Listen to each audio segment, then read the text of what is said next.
So, hey, we are now entering the fight the nap zone, all right? You're probably going to feel great for the next 3 minutes, and then it's going to be like, it's going to crash really fast. So I'm going to make this as interactive as possible for all of us. We've covered a lot of ground already today. We talked about God is a missionary God, and that has direct implications for who we are and how we live our lives out in a discipling community that is on mission. We've talked about how our realignment isn't just merely pragmatic, we just got to figure this out and everything will be great, but there's actual repentance that all of us need to participate in because of heart idolatry. And we talked about a core team. How do those come together in a way that expresses diversity and function and roles? So we've covered a lot of ground. Now my role is to build out how do you actually establish shared mission? Assuming there's a core team, or assuming that sometime soon you're going to be placed onto a core team or come into contact with a core team, how do you actually begin to function as a missionary family? How does your core team operate on mission together? Now, to many of you, that may feel like for me, when my wife asked me to do like a house project, something around the house, and I know there's probably a lot of dudes in the room who are like, you like that sort of stuff?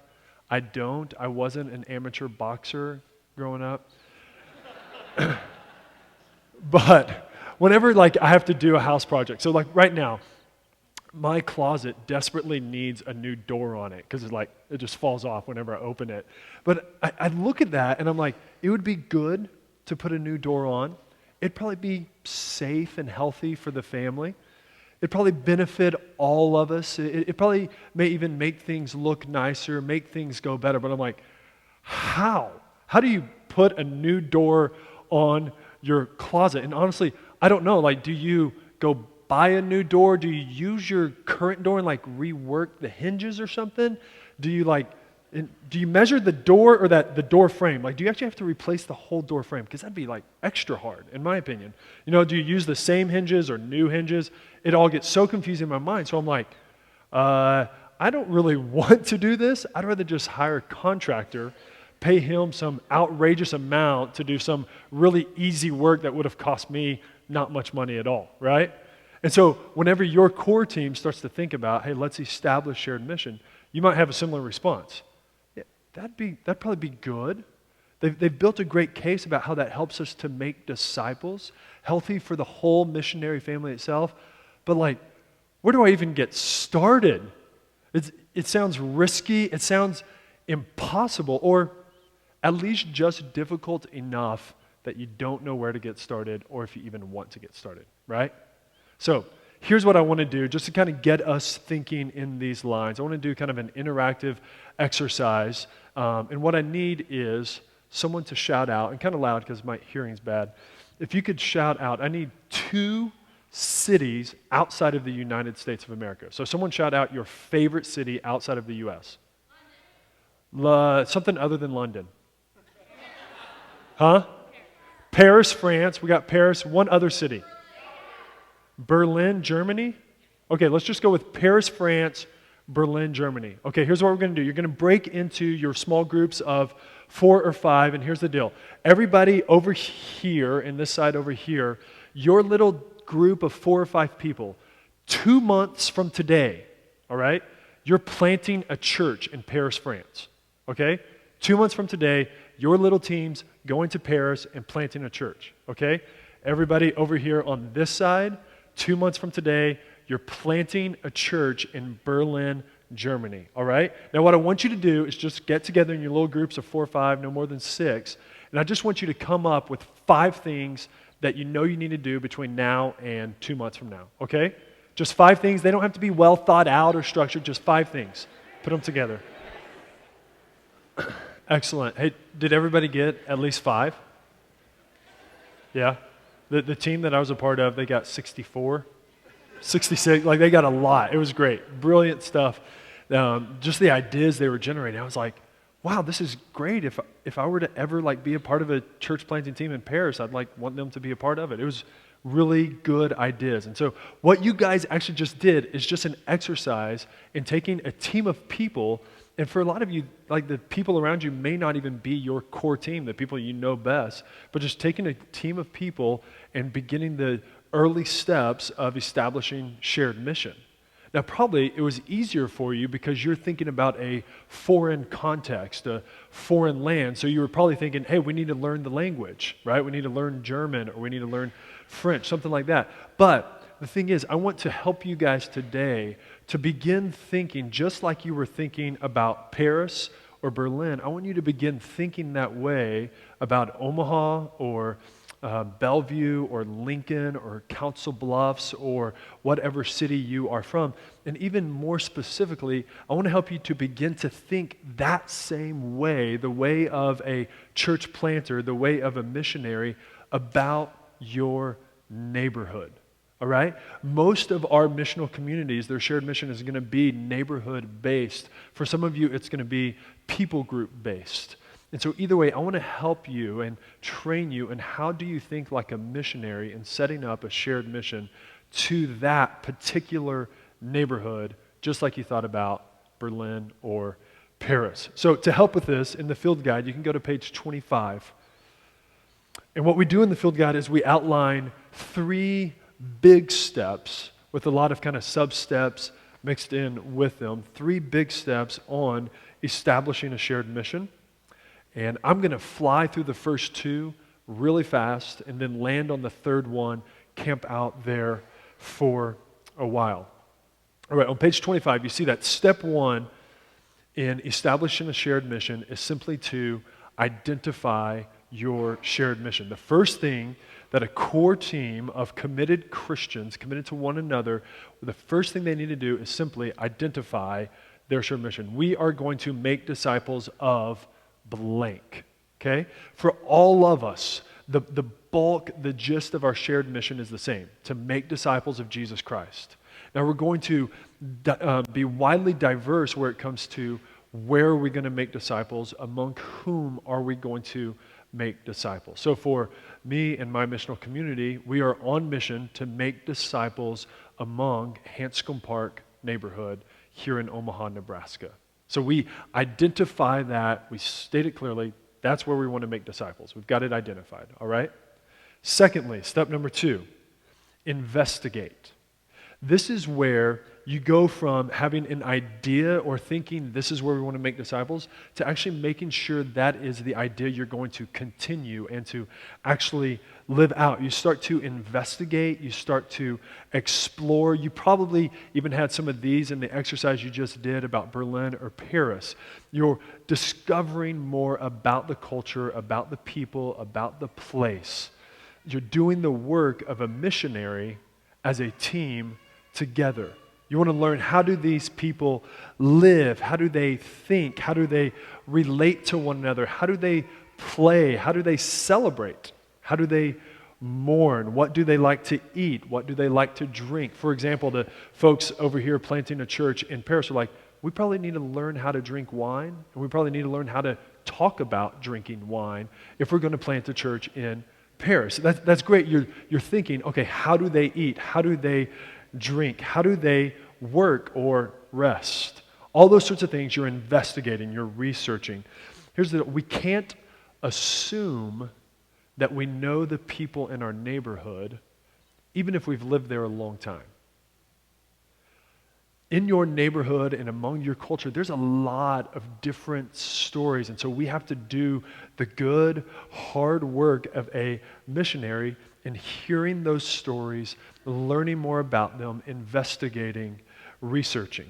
And so a practical tool that we give you guys for this is bridges and barriers. And we line this out in the field guide with a lot of exercises so you can think this through. But a bridge is something in the culture, in the neighborhood, that helps you move forward in planting the gospel in that neighborhood. It's something that helps connect you to that people group. It creates conversations about the gospel, creates conversations about Jesus Christ. That's a bridge. Now, a barrier is something that slows you down. It's an impediment. It's something that can get in your way. Now, be careful here. There's some barriers that are produced by the culture itself. okay? The neighborhood that you're seeking to reach. But there's also some barriers that all of us good Christian people, we create ourselves. For example, Christianese is one of those, right?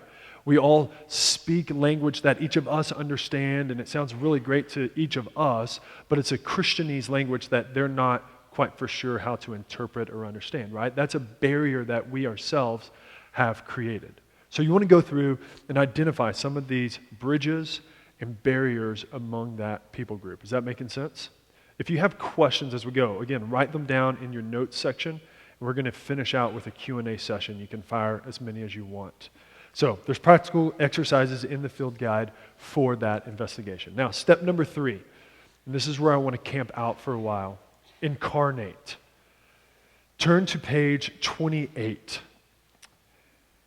Incarnate. Once you've identified a shared mission, and then you have investigated the people in that neighborhood and identified some barriers and bridges to the mission going forward, you need to begin to incarnate, to actually put flesh on all the ideas and prayers and strategies and tactics that your core team has been talking about. You actually put flesh on what you've been thinking, all right? This is where your core team truly transitions into a missionary family, right? So in the church planting examples we just did, you can do a fair chunk of identifying and even investigating about Berlin, Germany, even before you move into Berlin, Germany, right?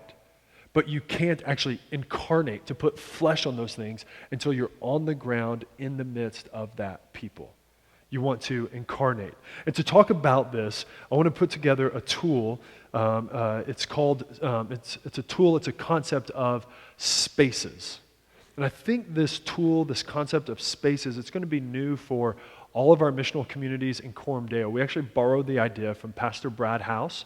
He's written a great book just simply called Community. Pastor Brad House is a pastor at Mars Hill Church in Seattle, Washington, and they've kind of developed this tool to help their core teams think through how do you actually establish shared mission and incarnate your ideas into that culture. So spaces are simply areas. They're arenas, they're environments, places where life happens, where relationships happen, where interactions happen. And then your core team needs to think through 4 spaces, okay? Let's just track through these. Number 1, first space that you need to think through is fellowship space. Fellowship space. And this is the space that most of us are most familiar with when we think of missional communities. This is the space where Bible study, prayer, pressing into one another, encouraging one another, confessing sin, beginning the practice of repentance. This is where that sort of stuff happens. It's an intimate space for Christians. So like in my missional community this last year or so, in this sort of fellowship space, a lot of things happen. This is where I confess sin against my wife, and everybody's there. This is where one married couple fought it out, and everybody was there.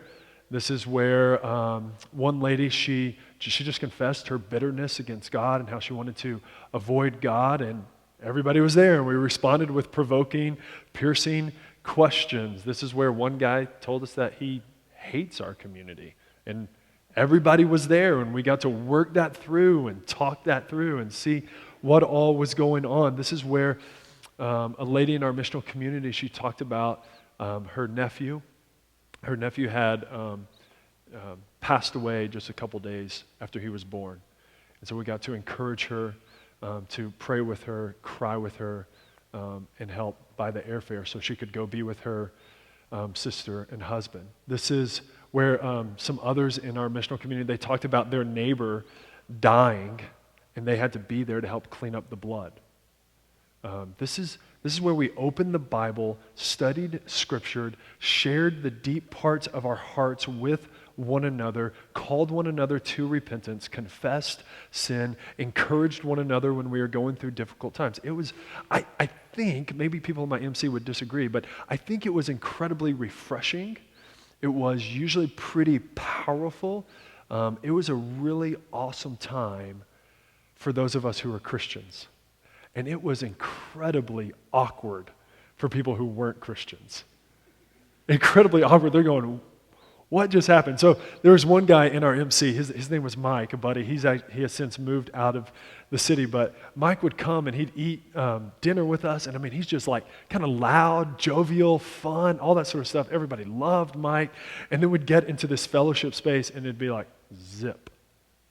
Like, he just didn't know what to say. He's like, you guys are speaking some sort of language over here, and you just put someone in the middle of the room and laid hands on them and prayed for them. He's like, I hope that's not me, you know? So for Christians, it's a wonderfully intimate space, but for non-Christians, it's just incredibly awkward. Therefore, it can't be our only space, right? We want non-Christians in this space. We want our friends who don't know Jesus yet to be in this with us, but it's probably good that this isn't their first introduction to Christian community. This isn't the first space that they enter into, fellowship space. Before we move on, let me give you 3 tips on fellowship space. Number 1, in your fellowship space, value in-depth gospel formation. Don't settle for less. Being on mission together doesn't mean you get soft on sin. It doesn't mean you get soft on Scripture. It doesn't mean you get soft on encouraging one another when you're going through really rough, difficult situations. Value real, live, actual change among the people in your missional community. Pray, seek, press into one another, get into heart-level conversations, and value actual in-depth gospel formation in your fellowship space. Number 2, make sure you explain as you go. Explain as you go. Having a non-Christian in your fellowship space, which is desired, that doesn't prevent you from having in-depth, gospel-centered, scripture-rich conversations, but it does require you to explain as you go. An example, we had this 18-year-old sweet gal joining our MC this past year. She didn't really have much of any clue about what the gospel is, who Jesus is, things like that. And then different people would be talking, they'd talk about justification and hard idolatry. And I mean, she's just going like, what? What does that even mean? And they're like speaking this to her. And so we have to explain the terms we use. We have to explain what we're doing and why we're doing it that way so that they can enter into this with us. As well, this is going to be wonderful and great for all of us who are Christians to reinforce why we do what we do as a missional community in fellowship space. Finally, number 3, value simple, clear gospel proclamation. Value speaking the gospel, the good news that God saves sinners through the life, death, and resurrection of Jesus Christ. Here's my experience. A lot of us like to say gospel, and we also like to put gospel right in front of other words. That sounds so cool when we do that. We like to say gospel more than we actually like to speak the gospel, more than we actually want to proclaim the gospel, the good news that God saves sinners like us through the life, death, and resurrection of Jesus Christ, not ourselves. So in your fellowship space, value speaking clear gospel. Make it a goal in your core team. Let me give you 3 potential goals. 1, that everybody in your core team could clearly speak the gospel in word, which I've been doing. And the definition I use comes from the Gospel-Centered Life written by Bob Thune. That the good news that God saves sinners through the life, death, and resurrection of Jesus Christ. And that everybody on your core team could actually draw the gospel. And you may want to just use the cross chart from the Gospel-Centered Life, right, where it's like conversion point and then a growing awareness of God's holiness, a growing awareness of our sinfulness. The cross bridges the gap. So I think a lot of us church people, we've heard the 4 spiritual laws so many times. We've seen the bridge diagram that we're like, that stuff. Who needs that? Non-Christians need that so they can clearly hear the gospel proclaimed. So value that. One other goal. As a core team, you can memorize 1 Corinthians 15, 1 through 4. Which is just plain, simple, historical gospel. Okay? Fellowship space. Let's move on to the second space that your core team needs to think through, which is hospitality space. When you move out from fellowship space, you move into hospitality space. This is where your community creates welcome and belonging. You're still inviting people onto your turf. You're not quite going into their turf just yet. They're coming to you, but it has an extremely low barrier of entry, an extremely low entry point so that just about anybody can come into it easily. This might be meals, this might be parties, this might be standing reservations at a local restaurant.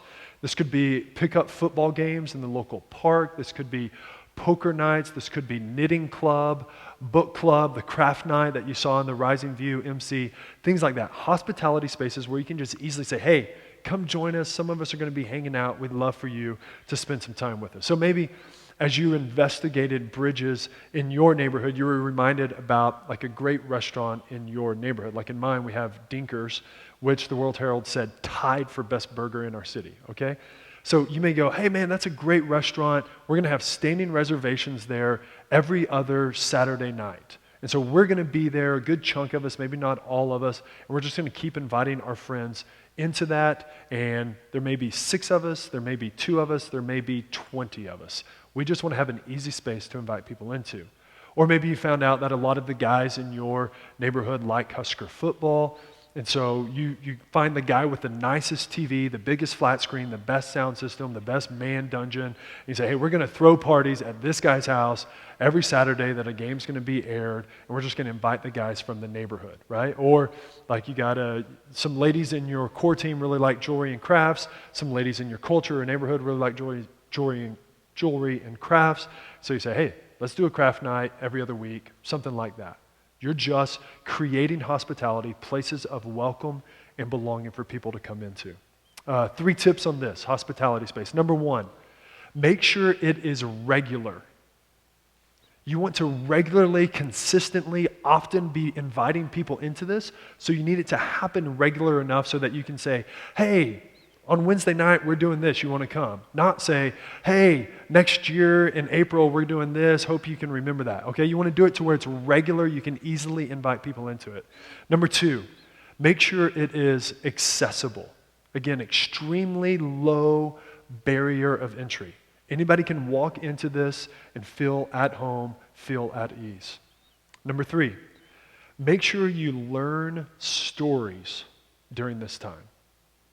Learn stories during this time. This is not the time or place for you to chat with all your Christian friends while the non-Christians kind of watch awkwardly and aren't for sure what to do. Have you ever been in that place, or is that just me? Like, I've totally been that guy, and like they're over here looking, and I'm like, I am so sorry. This is a place for you to intentionally, purposefully invest in those relationships, ask them questions, hear their story so that you can see how does the gospel intersect with their lives, all right? Learn stories during this time. So we've talked about fellowship space, hospitality space. Both of those spaces are, you're inviting in. You're saying, hey, come to where we are, be a part of what we're doing. Now, the next 2 spaces are a part of living out. You're going out into the culture, into the neighborhood, into their spaces, not inviting them into your space. So 3rd space is this, service space. When you move out from fellowship and hospitality, you move into service space. This is where your missionary your missionary family seeks to meet the practical needs that arise in your culture. You may have discovered these needs when you were investigating.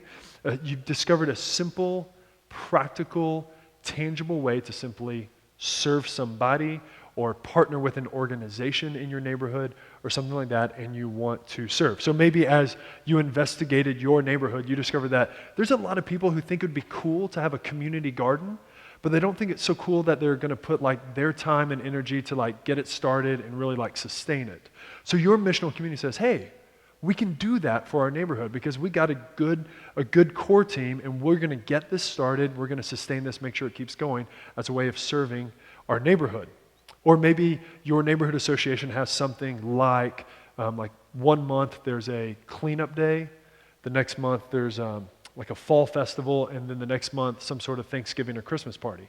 And so you say, hey, we're just going to volunteer for each of those 3 events. And they're just going to be excited that there's 6, 7, 8 people just showing up to volunteer, and we just want to help out. You're just practically serving the culture or the neighborhood. 3 tips on service space also. Number 1, involve non-Christians. Involve your friends who don't know Jesus yet as you serve. This isn't Christians reaching out to serve non-Christians.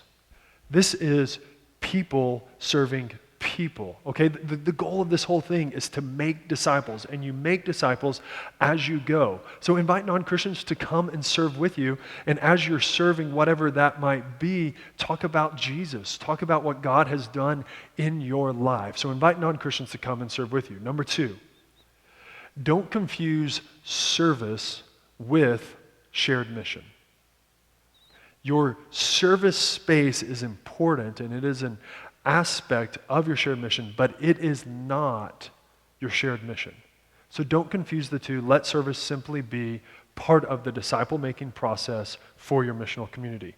Number 3, let the evangelist gifted person just run wild with this stuff, okay?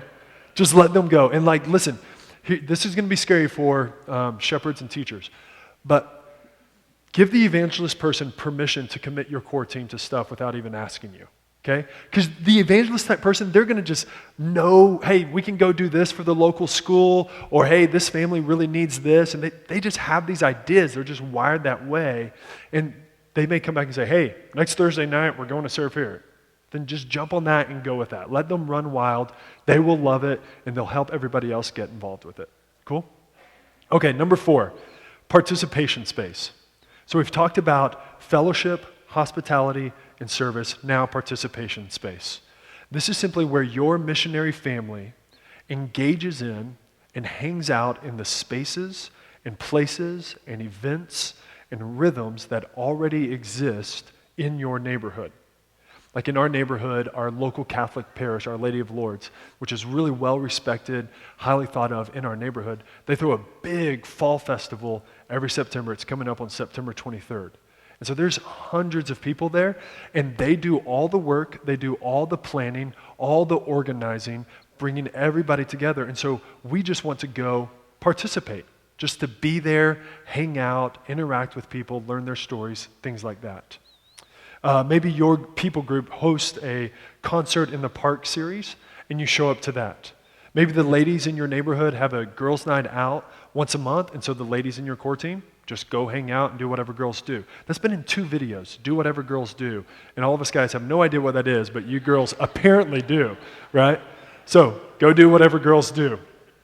Or maybe the local pub in your area has like a karaoke night every Friday. And so you're like, all right, every other Friday, we're going to go do karaoke night, hang out with people there. There's tons of ways to participate. You kind of just got to learn what is already happening and then go into that and participate. We totally see Jesus doing this in John chapter 2. Jesus shows up at the wedding in Cana. You guys remember this story? Shows up at the wedding in Cana, and he takes a party that was about to be really lame, and he makes it awesome. Right? Jesus participated really well. Okay? So that bleeds into my 3 tips on participation space. Number 1, don't be boring. All right? If you go to karaoke night, sing, okay? And sing louder than everybody else there, okay? Don't be boring. If you go to some guy's like homebrew night in his basement, drink, okay? Don't get drunk, retain your sober-minded vigilance against all temptations and sin, but drink and enjoy a good homebrew, okay? Participate. We have Front Porch Fridays in our neighborhood, and whenever we go to those, we try to engage and talk with people and just hear their stories, okay? So don't be boring, all right? Number 2, invite people to come along with you. Again, this isn't like the group of 6 Christians going into the non-Christian space with their lab coats on and their clipboards, taking notes going, oh, that's what they celebrate, okay? Just invite people along with you, okay? And just have conversations as you go. Again, the point is to make disciples, and that happens as you're going, okay? Invite people along with you. Number 3, connect participation space to the other spaces. Don't let it be off on its own, kind of disconnected from everything else that is happening. Meaning this, right after a participation space, strategically plan, and we're going to talk about this in the next session, strategically plan either like a service space or a hospitality space so that when you're hanging out at the big fall festival and you meet somebody, you go, hey, this Thursday we're all going to eat at Dinker's. You want to come? You see how that, and then you track them along with you. So I want to close the session simply by once again highlighting the overall goal of our missional communities. The shared mission for all of us is to make disciples.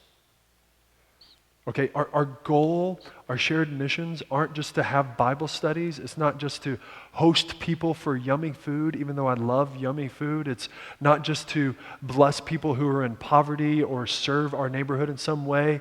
It's not just to go hang out at local parties.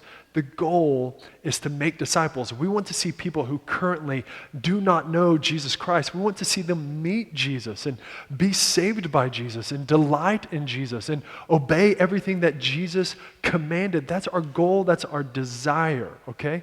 Therefore, let these spaces be connected. Let them be interrelated. Ideally, and this is the ideal, and it's probably not going to happen, but it's a good illustration, okay? Ideally, when you go to the Concert in the Park series and you're hanging out and you and another buddy on your core team get to know this guy, you're talking just small talk, right? You invite him, hey, this coming Saturday, we're going to paint the curbs in our neighborhood. The fire department asked us to do that. We thought that'd be a great way just to help out our neighborhood. You want to come along? Okay, yeah, I like my neighborhood. I'll help out. So they come and they paint curbs with you and put addresses on there and stuff like that. And they're like, hey, by the way, like every once in a while we'll just go grab a beer at so-and-so after the kids go down. Do you want to come with us? We're going to do that next week. He's like, I guess, yeah, I'll come along. And so then he's hanging out, and then he gets dinner with you guys, and then maybe the next time he picks up trash at the exit on the interstate or whatever it may be. And then you're like, oh, hey, by the way, we love to study the Bible together. We love to pray together. Would you want to come over to so-and-so's house on Tuesday night? He comes over, and then it's not quite so shocking to him, but it's still going to be surprising enough that you'll need to explain as you go. Okay? So if you connect these spaces together, you can see how some of the process of discipleship begins to happen. Okay? Now, don't save the gospel only for fellowship space, right? If Jesus Christ is in you, changing you, transforming you into a missionary from the inside out, you're going to be talking about Jesus when you're at the concert in the park. And you're going to be talking about Jesus whenever you're painting addresses on curbs. And you're going to be talking about Jesus at the pub, or you're going to be talking about Jesus at the restaurant. And you're going to be talking about Jesus in the fellowship space when you're praying together and studying the scriptures together. Does that make sense? So these are the 4 spaces that a core team needs to think through. And hopefully this grid helps all of us to put flesh on our shared mission. Okay? Now what we're going to do, we're going to break into groups and do some discussion questions. And then after that, we're going to come back and get super practical and say, okay, well, how does this actually translate into real life? Let's put an action plan to this. But first, let's break into our small groups. Let me give you 2 questions to ask each other. First question, which of the 4 spaces was your most recent missional community or community group, whatever you might call them in your context? Which of these 4 spaces were you best at? And which of them were you worst at? Then a second question. Which of these 4 spaces do you personally find the most challenging? And why do you think that is? Okay, so those are your 2 questions. Break into your groups of 4, 5, 6. We'll be back together in about 10 minutes after another video, and you can discuss these together.